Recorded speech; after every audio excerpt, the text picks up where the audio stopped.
Hi, welcome to Fresh Books. We are joined today by Josh Levine, author of Great Mondays. Hi, Josh. Hey, how are you? Very good. And that is not the fourth bridge behind you, calling us It's from the Bay it's Area. Yeah.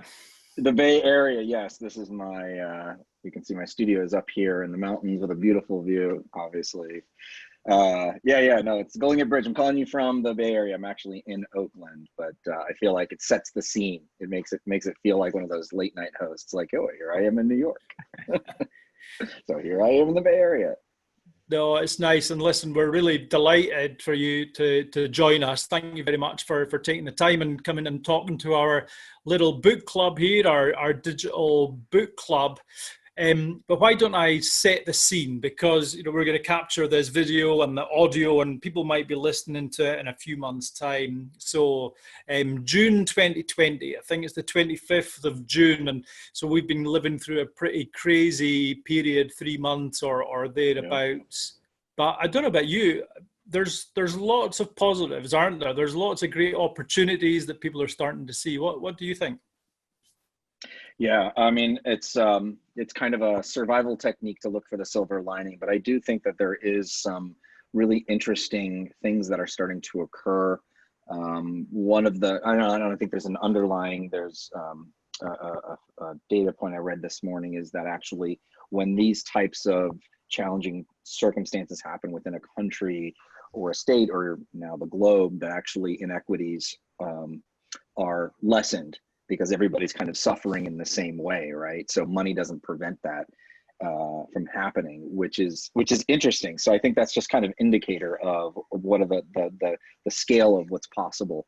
And I think the transition to digital work, I think what one of the big things that we're going to see here is because we're all forced to kind of live in the future, we can make a conscious decision when we come back. What do we want to bring back and what don't we, right? Like what was just a vestigial relic of the 20th century? I mean, are we going to see cubicles and office spaces, or is everything going to be completely remote?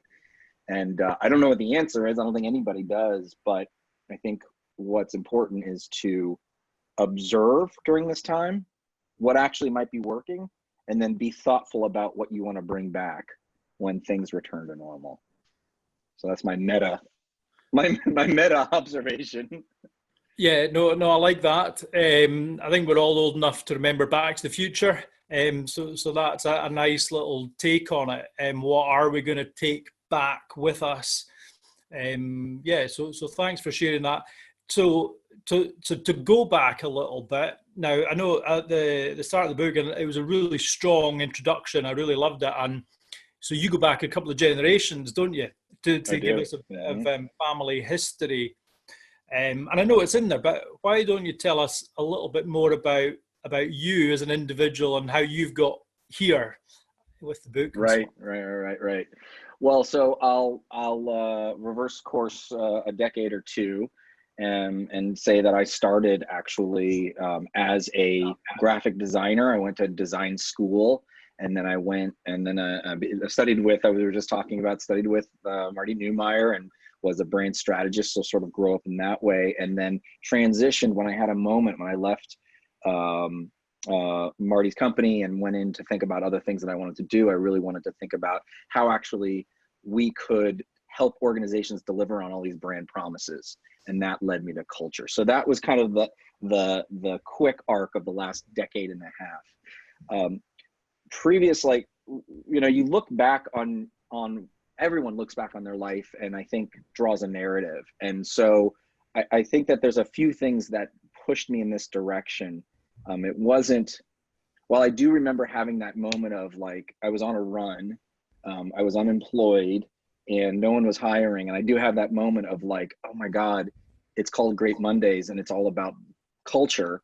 But I didn't know it was called culture, but um, I look back, it wasn't necessarily that it was that moment, right? It's like an entire lifetime that builds up to that. And so what I reflect on when I talk about in the intro of the book is that my father was raised by um, a family that went through the Depression.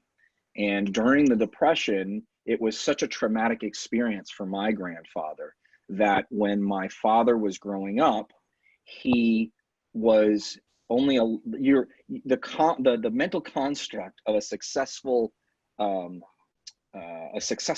kid, right? Like when you're raising a kid and they become a young adult, your advice is you've got to get a job that will be there no matter what, because I'm scared that depression is going to happen again. And so the three things were doctor, lawyer, or accountant. And my grandfather told my father that you're not smart enough to be the doctor or the lawyer, so you're going to go to accounting school, which was kind of a shame. I mean, there's some upsides to that, but the reason why that was particularly painful for me to hear in my family narrative is because my father is a really talented musician, and he actually was accepted to go to the most prestigious music school in the United States, and perhaps one of the top in the world, and Juilliard. He was accepted, but his father would not let him go because it was not a good career choice. And so I feel like I watched my dad as I grew up struggle with this kind of unfulfilled purpose. He just has a difficult relationship with music, which was his love, he was so involved with. It was really kind of his special thing. And I think that partially he was pretty unhappy through his life because he was unable to realize that purpose. Now I do appreciate that he had a good business sense. He taught me a lot about running a business. And so there's that track, of course. But what he then raised me to be is he learned from his own experience, and he said, I want you to be able to do something that you are passionate about. And he enabled me to do that, in that I could go to a private university and explore what I wanted to study, and even go back to design school. And he enabled me to do that because he wanted me to have a career that was fulfilling. And so that really is the gift that he passed along to me, right? He learned from that, and he really supported me through this, right? Like, I went to art school, even though it's an applied art. There's plenty of parents out there that be like, no, I'm not paying for you to go to art school. What are you doing with that degree, right? And so I really am grateful for that perception. And so that enabled me to kind of understand, once I was a little older, that I had this opportunity. Where did this opportunity come from? And it wasn't just my family, right? It was this kind of, I happened to be born white and happened to be born middle class. So, we're talking a lot about, owning our own privilege. And so that's part of it. And part of the narrative of where we are as a society is if we've evolved to a place where actually we don't have to be, a large majority of Americans don't have to be working in factories. There's plenty of people that do, but I come from a class of society where you actually have the opportunity to choose. And that's an incredible benefit. And the final evolution was, in my thinking was, it would be a complete waste of the suffering that my dad went through, the gift that he gave me in this place of evolution in kind of our capitalism, our society as Americans, not to do something at the very least that we feel connected to as a job, right? Not just going to work, being an accountant, not just going to work just to make money in order to, it's like to feed the kids. We have this opportunity to do something that's really compelling. And that led me to this concept of Great Mondays, which is, if you understand why you're going to work, if you understand what your purpose is, then you can kind of bust this trope of, oh, Mondays suck, like, I don't have to go back to work and, go do the thing, whatever it is. And we can actually be more fulfilled through our work. And that's, I feel like, our responsibility. And the bonus is that if we feel connected to the purpose of our work, if we feel passionate about what we do, that actually is giving us energy and helping us be better people. We want to do better at our job. We want to grow ourselves. And to me, that is really why I'm in this, is because I want more people to find more happiness, not necessarily through their job, which is not the job. It's not the responsibility of the company to make you happy, but to be purposeful and to find your purpose and to be connected to something that you feel really good about contributing to. And to me, that is ultimately like whatever it is I end up doing, right? Like maybe I'll write another book, maybe I'll do this thing, maybe I'll consult or forever or whatever it is. The goal for me is to help more people be more engaged in the work that they do because of a personal connection that raises them up.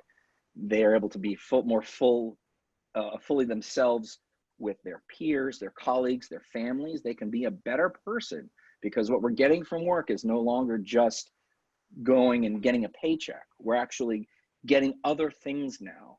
And we have to think about that larger construct of what is the value that we're receiving. And that's where I think we need to start our conversation around the power of culture. And that's a very powerful message, Josh. And what I love about that is you're totally practicing what you preach, aren't you? You know, you've thought long and hard about this, and you know, I think we're all absolutely with you. I love, you know, how much you're trying to help the individual. But he was like, here's a handbook, and it's very, very practical to help business owners, managers from the other side to do that as well. So they can have that sort of impact that you're talking about 100 times or 1,000 times over.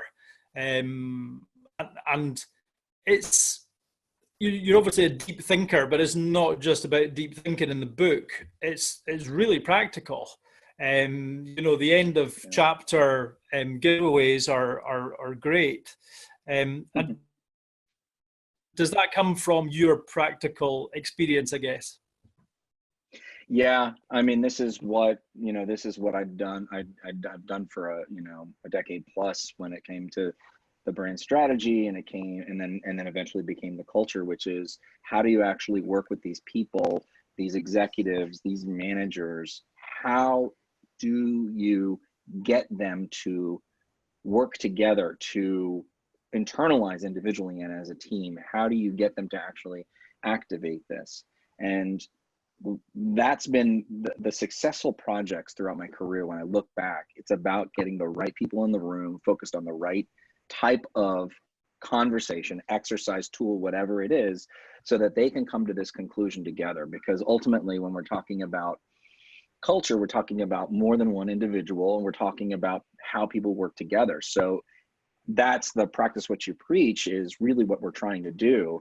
And it's like in the project plan, it's like we're going to have a workshop, or we're going to have a discussion, or we're going to hear what you have to say, because we're going to bring these people together and make sure that everybody's aligned. And if they're not, we're going to have that conversation. And so these tools that both either I stole from other people or evolved and invented just through experience, are ways to bring people together. Because every one of those exercises, it says, find some of your culture co-conspirators, right? Find other people that you can work together with in order to do it. And it is harder because you can't just fill out the exercise or the multiple choice thing and find your, whatever it is, the answer.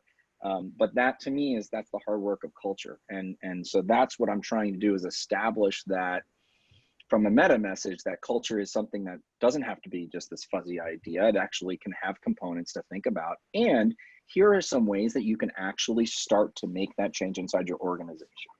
And that was ultimately my goal, is there's a lot of theoretical books on culture out there.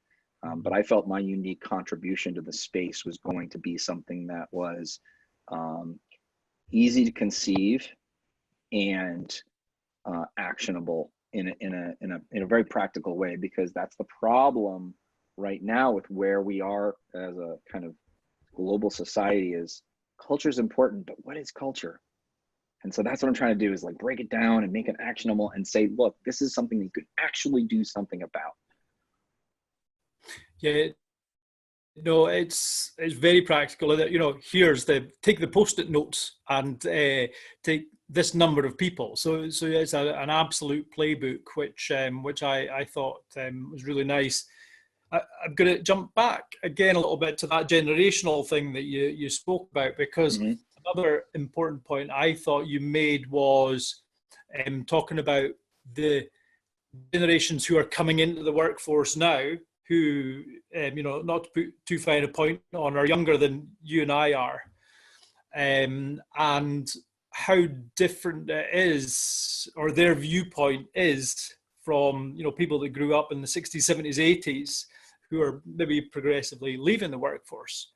And how important do you think that element is?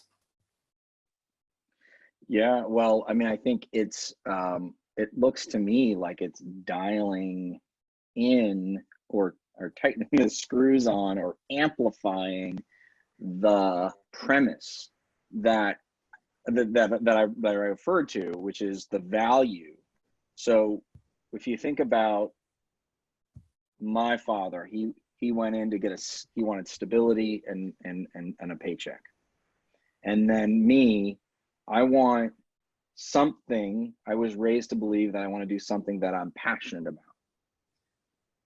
Well, we all know the headline of the millennials is, what else do you want? You want the company to be invested in something bigger. And now we have Gen Z that's talking about a very specific, like, not just theoretical, bigger idea. You need to invest in, hire more, create, it's like, you as a company you are responsible for decreasing the inequity in the world. And that is now, right? So now, as a Gen Z, I'm entering the workforce. Not only am I asking to be paid, not only am I asking for some kind of stability, I'm asking for meaningful work that I care about, because I'm special. I have a special talent, a purpose that's going to help build the community, and finally a larger social good, right? So now it's like, that's crazy. If you were back 2 decades in business school and you said, in order to hire an employee, you need to have a specific program that's going to improve the welfare of the community in which you work, like, that is a requirement, not just nice to have, you'd be called crazy. You'd be laughed out of the room. That's not what business's job is. You're supposed to make a profit. That's it. Shareholders. And so we're seeing this shift. And honestly, right, there was that, what was it called? The corporate roundtable conversation that happened 6 months ago, where there's all these companies came together, the leaders came together, and they said, it's now no longer our job just to create value for our shareholder, not for the shareholders, but for all the stakeholders. And it was like, the response was a unifying skepticism. Everybody was like, yeah, right. But you know what? Look where we are now. They are being called to task. They were actually ahead of the game. Kudos to them, because you are being held accountable by your customers, by your employees, by your future employees. If you're not doing the right thing, I'm hitting the road. I'm going to go do something else. I love that as well, Josh. And you mentioned in the book about even the different generations, how they'll be happily go out for 2 hours for a bike ride during the day, during a working shift, because they know they'll make up the time at night. And again, you're right, 2 generations ago, that would never have happened. But in this generation, right, instead of them expecting to be told they can do it, they expect that they can do it as part of the company. If the company culture doesn't fit, they'll move on. Exactly. And that's the expectation. And what I think we're seeing, right? So one little facet of that is this work from home, right? It's like, I've seen a number of articles that are like, the productivity is off the charts.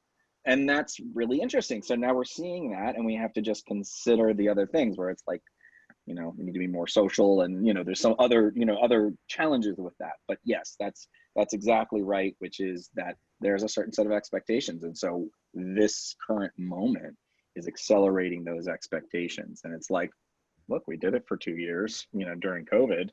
Why are you asking me to come to the office? Like, I'm going to get my work done, like, with the end of story. Yeah, it's certainly a time of change, and I think that generation is now having more power and influence, which is really interesting. I wanted to maybe have a look at your sort of 6 building blocks. Now, we've spoken about purpose, and so we know that is it's been well explored and discussed. Yes.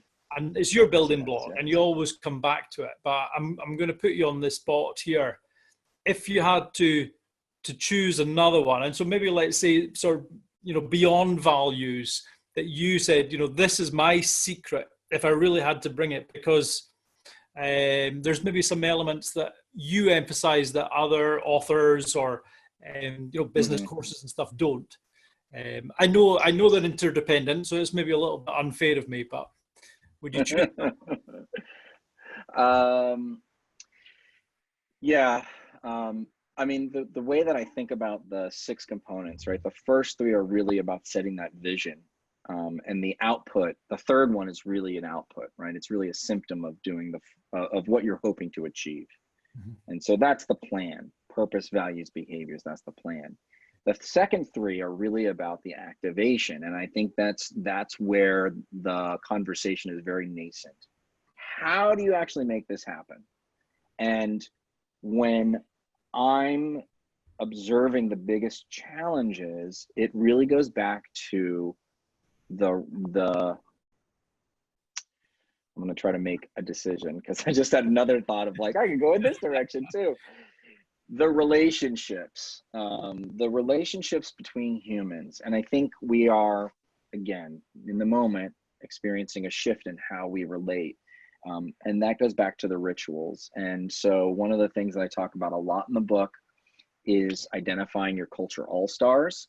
Those are going to be, how do you activate the people, right? Like, I don't come in and nor should a manager or a leader come in and say, here is exactly what you should do. I followed Josh's 6 steps. That's not the way it works. You didn't read the book right. You need to find the people. You need to both consider thinking about build and strengthen relationships, right? So those are the synapses of culture. That's the thing that's going to accelerate a culture change or block it from happening, is these relationships. And so you're building that. And so when you're thinking about one way to do that, so I'm referring to rituals, right? That's how we build and strengthen relationships. But I'm relating it to this idea of the all-stars, which is doing the work of getting these people in the room and establishing a shared experience, so that they have kind of this core, they're holding this construct of what they expect the culture to be. And so they have this relationship, and they're going to go out there from across the organization, and they're going to go out and be bearers of that new standard. And so if then everybody else has, let's say, the ideal good relationships, then we get to interact, we get to connect and understand one another, and therefore the culture, and respect one another, and therefore the culture transfers more smoothly, right? You've hypercharged that transfer of the culture. It gets shared, because the problem with culture is that, oh, we lost him. It's still recording though. That's good. Chris is now the de facto. No, that's over to me, but sorry, Josh, on you go. The thing that stops culture from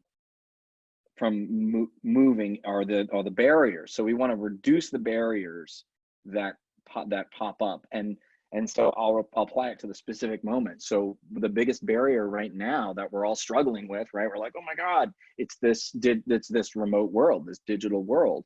And so to me, what we have to struggle with, right, in the book, that I didn't even didn't even think that it was going to be this pervasive. We talk about it a little bit, but so now the struggle is, or the challenge is, how do we create regular, powerful connections with our colleagues in such a distributed space? The gold standard is in person, and we'll get back to that eventually. We don't have that now, so what can we do instead? And so that, to me, is not only is it important just broadly speaking, but it's even more important now during COVID time. We just really have to think about like really be thoughtful and considered in how we actually connect in the way that we want to connect. And it's a really interesting experience because now people are feeling Zoom fatigue. So it's like, no, I don't want to hop on we just got off a conference call and now you want to have a beer. You're like, hey, let's have a casual beer. Like that doesn't work because now I'm exhausted. So that's, that's kind of where we are, I feel like. So that's, to answer your question, Finley, it is one of the ones that has not been given enough attention and is going to continue to struggle with is relationship building. That's cool. Thank you very much. And you know, a lot of listening to you and reading the book throws me way back into the early days of my degree when it wasn't my first choice, but I did some sociology, and then they actually said to us, you know what, we're going to do some anthropology, and I had to kind of look that up. Looking at foreign cultures or out with our own culture. Mm-hmm. But what you're doing is using some of that language or some of those skills. What is next for you? And you were kind of jokingly saying, oh, maybe it's another book, maybe I carry on consulting. Yeah. We're all kind of thinking about what's next, aren't we? So what's next for you? I mean, it's a big effort, and to write a book and to focus on that. And I mean, I'm sure I'll get back to doing another one when I have something else to say, right? Like something additional and something that's worthwhile to really kind of put the energy and effort into. But no plans for any books currently. The answer is who the hell knows. I happen to be blessed with some consulting clients, and right now I got a couple of requests to do some values work, which is great.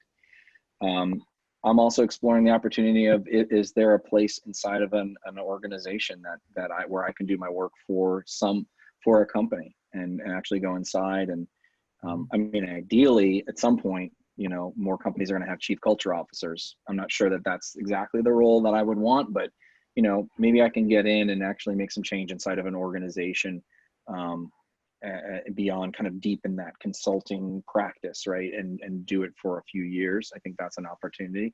So I'm looking into that, thinking about where does the value of my brand experience and my culture experience merge.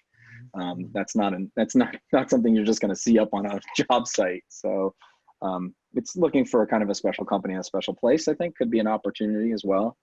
And then all the while I'm really trying to build and share more content, pushing the conversation forward. So short of a book, it's writing more. I have a monthly newsletter called 1 Minute Mondays, and I'm trying to constantly create new tools and ideas to push out to the community.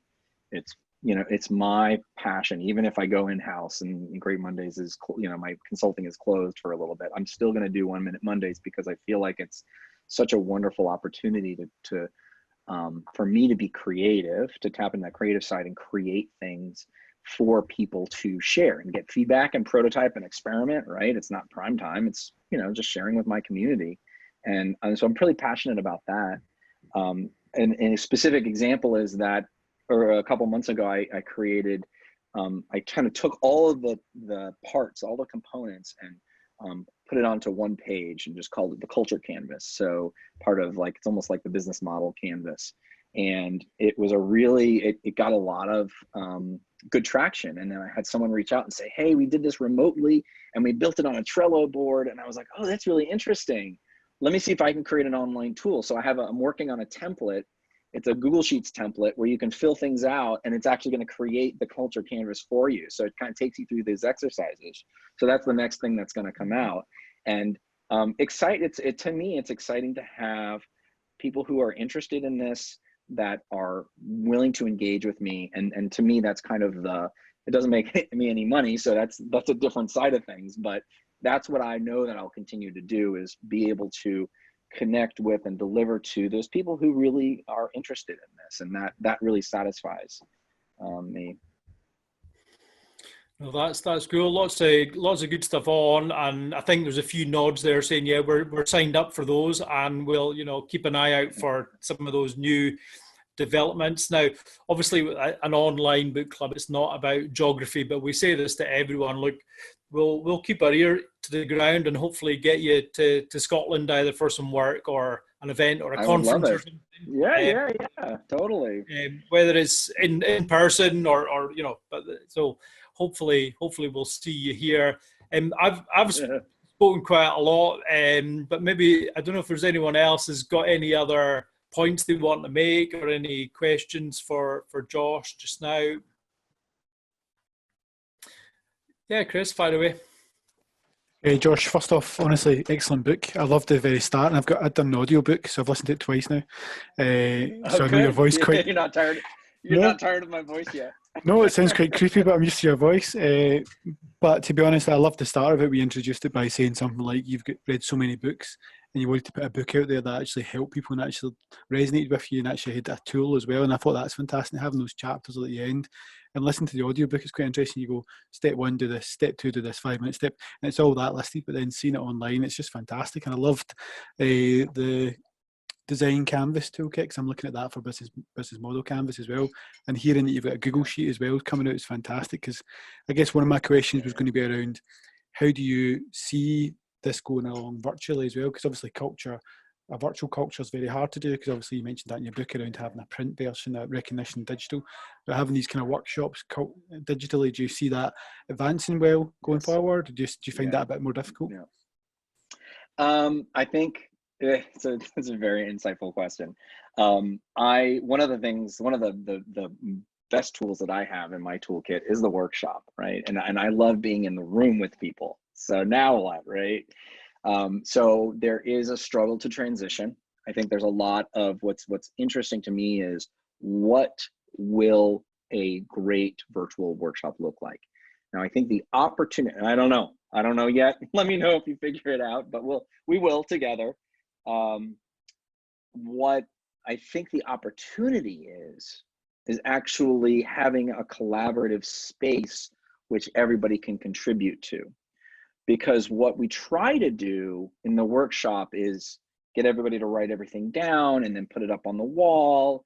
And this is almost better because you could see people working together. You can break them out into groups. You have a little more control, and then you have it documented and saved.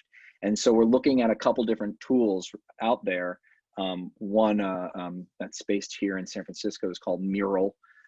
I haven't used it too much. You've used it, so that's one that I think I think they're working on it, right? I think it's okay, but I think that's the intent, right? You're like, that's the direction that we're headed, and so I think we're just going to get better at it.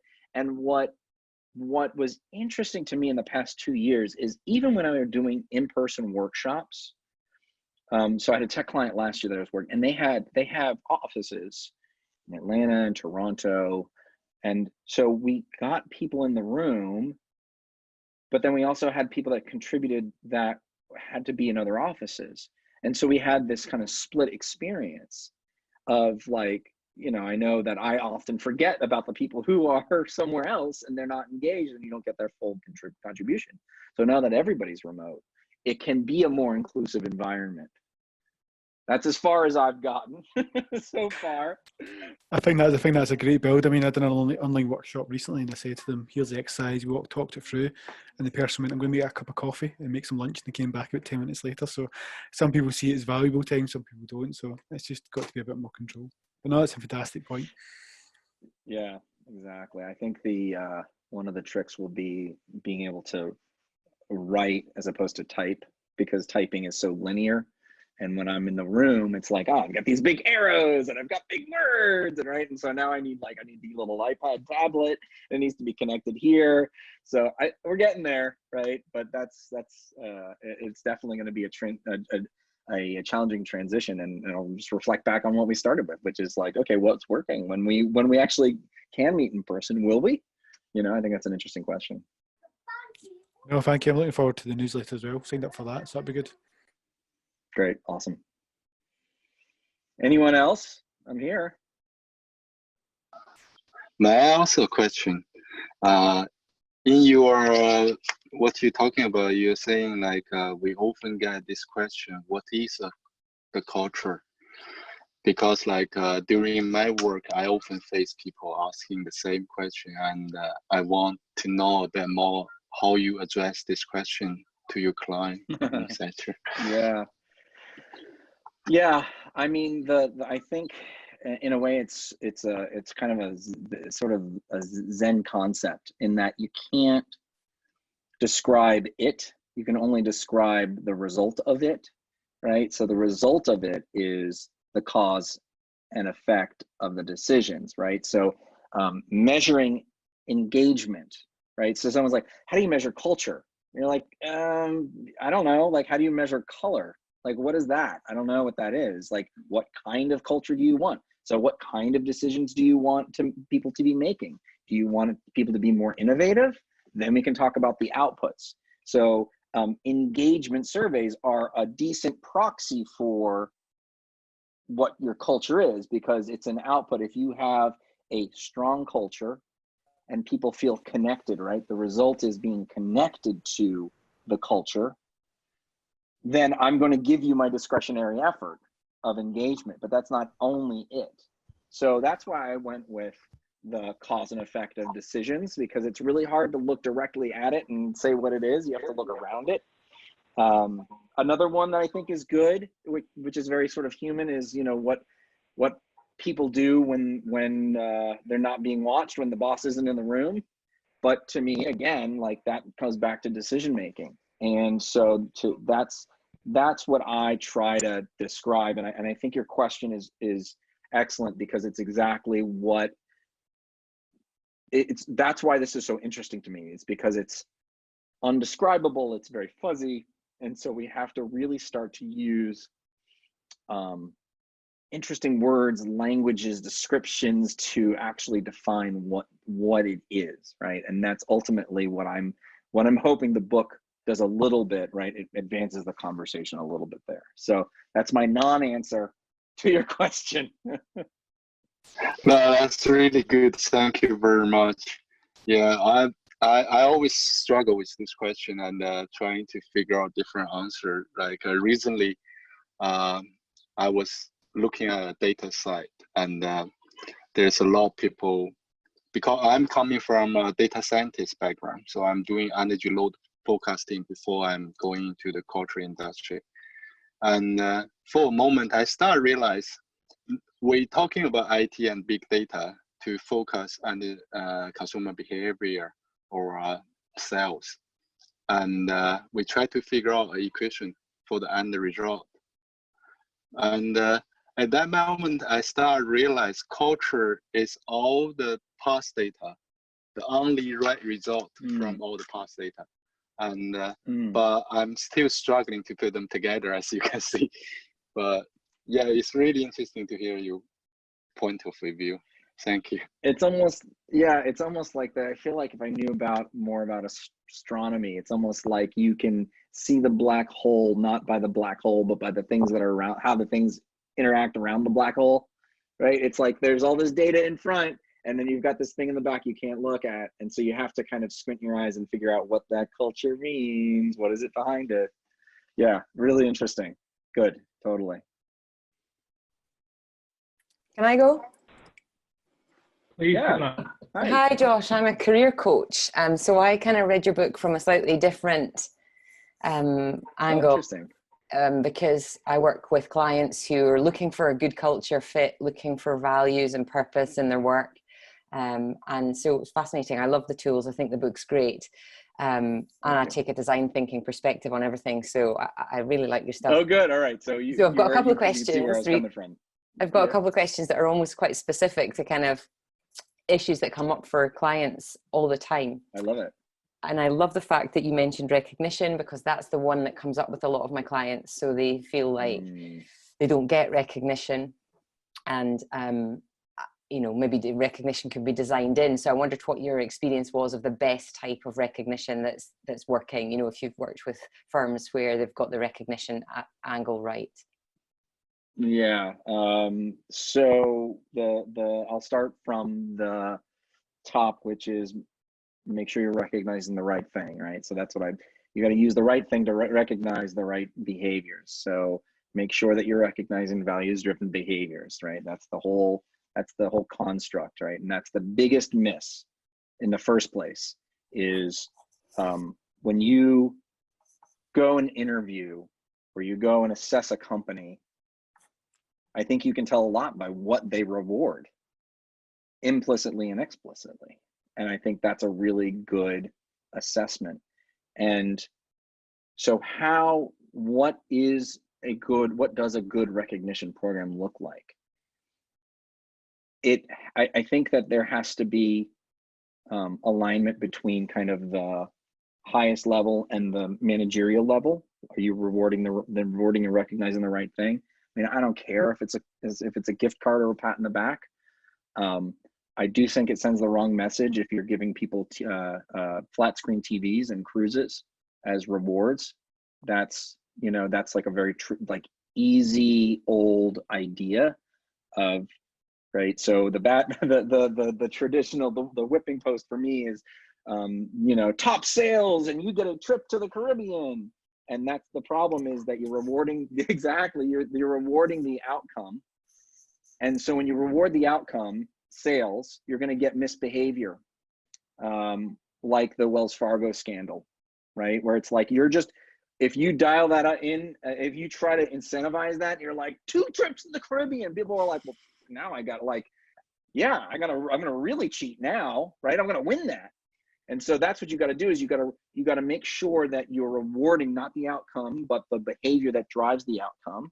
And you have to make sure that what you're rewarding with isn't cash or, like stock. I mean, that's all fine. And people are not going to say no to that type of thing. But what you really want is that intrinsic motivation. It's almost like, do you remember about a decade ago when all the startups and the apps were, I'm thinking about one called Foursquare. Did you guys use Foursquare, where it was like you checked in to a place and you'd get badges for checking into some place where you're like, oh, I went to the bar, and you get like the first timer badge, or you get if you check in at a bar at like 2 a.m., it's like, oh, you got the night owl badge or whatever. Like, what did that actually mean, right? Those didn't mean anything. Like, there was no value in those whatsoever, aside from, I don't know, like sharing it with your friends. But what I liked about that was exactly because it didn't mean anything. It was just sort of an acknowledgement of a certain behavior. Now, the behavior in that case was just use the app, show up, check into places. But if you can create some way to demarcate that, hey, good job on that particular behavior, that you can then share out, that doesn't have intrinsic value, but just has this, or it doesn't have extrinsic value, but it has intrinsic value, where it's just like a little thing, a little bug, a little, mark that says, hey, congratulations, you were a great collaborator this month. And those types of things are the kinds of rewards that I think are really important. And I'll dial that up one more, which is the opportunity, giving people the opportunity to, you can use cash as a motivator, but not for them, but for others. So thanks, Fiona, you did a great job. You delivered on value X through this behavior. At the end of this quarter, I'm giving you $500 to donate to one of these charities. Right? So you get $500, but you don't really get the $500. You get the opportunity to show up. Or even better, I'm going to give you a day off to go volunteer, to do something, right? To do something better for to improve the community. So now we're like doubling back on our conversation. And so those are the types of rewards and recognition that, I mean, the important thing is just to call it out and just to say, this is this behavior that that we want to achieve is you've done a great job of delivering on that, and you're going to share it with your peers. I mean, you can continue to do the, at the annual holiday party, you can do you can give people awards in front of people, and that's great too. That's absolutely fine, as long as they believe that that's a celebration. If you're an introvert, you might not want to get up on stage and be like, "Hey." So you have to be aware of that. My wife's an introvert, and she's always like, "Not everybody loves all the attention all the time, Josh." So when we're thinking about those, and that's why I thought about recognition in a bunch of different ways, because there's a bunch of different ways that you can do it, and just even that peer-to-peer recognition, that just feels so good, right? You just have to get people to kind of like step out, and now that we're on Slack and we have these digital tools, it's like it takes nothing to be like, I'm going to take 2 minutes and thank Chris for showing up a little early to set this up for me, or whatever it is, and then you hashtag value connected to that value.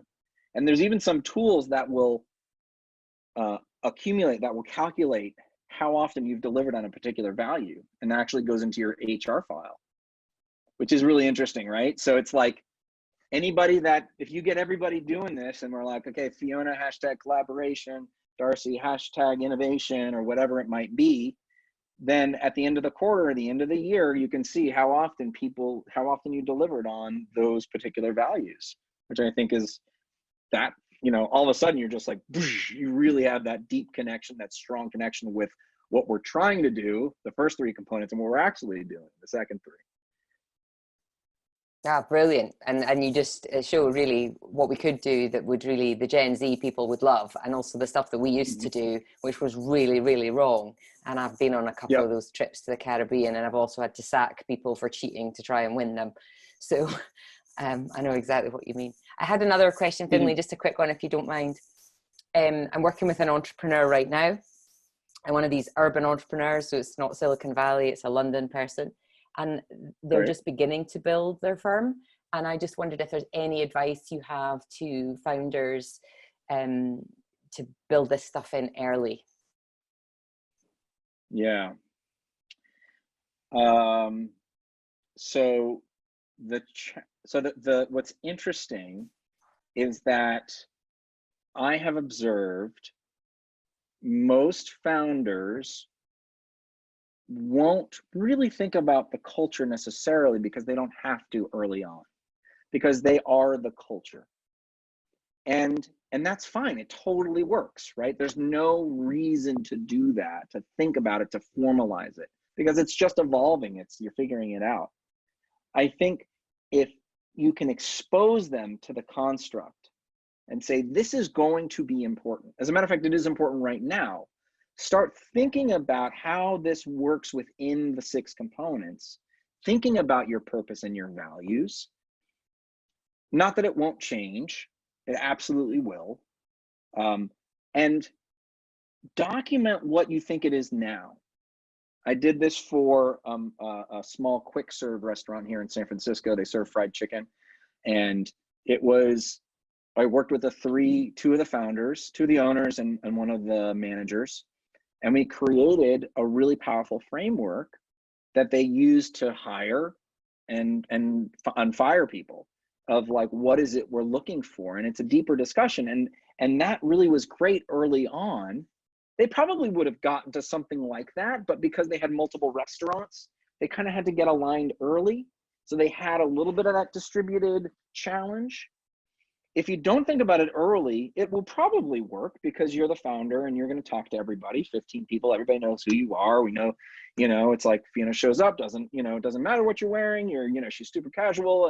And so that's, it's great. And everybody, but we know she's on time and she starts the meetings on time, right? And it's like, that's just part of what we do here.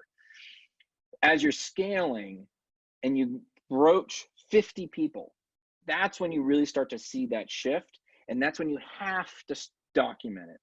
So I would say reevaluate it every year. Just take a look at it every year. Take a look, put it down. Put down your purpose, put down your values, what behavior you're hoping, and then go back and look at it. And then go back and look at it again. And make sure as you're growing that you've documented it and that you're sharing it with everybody so that they know what your expectations are. So at the end of the day, this is really just a management tool, right? I feel like management is a lost art now. Maybe we'll get it back at the end of the pandemic. But it's a management tool saying, hey, everybody, I'm the boss or I'm the manager. Here's what I'm expecting. Oh, great. Now I don't have to guess, right? Like I don't have to guess what you want me to do. I'm going to act in this way. And you know what? When you call me out and I say, you know what? Actually, that fits with this. And then you're going to have a constructive conversation as opposed to being willy-nilly. So I think I'll wind it back and say, as an entrepreneur, the culture is just going to happen. You just have to observe. And I think document just so you know what maybe you got right and what you got wrong and what might change. And don't expect it to stay the same. And then as you cross that line to 50 people or more, and that can be employees or contractors, whomever you're working with, 50 total, that's when you really need to document and share and be rigorous about it. And that's also when you need to start ceding some of that responsibility for defining that culture to the community, to your employees. That's when you start thinking about those all-stars. Early on, it's just you and me. We're the all-stars or not, right? Like that's just what it is. But as you get to that larger, you need to say, okay, how is it? Something's working with this company. I'm not responsible necessarily for all of it anymore. And that's what we want to start to dig into. So that's the shift that happens. And I think just early on, just say, culture is important.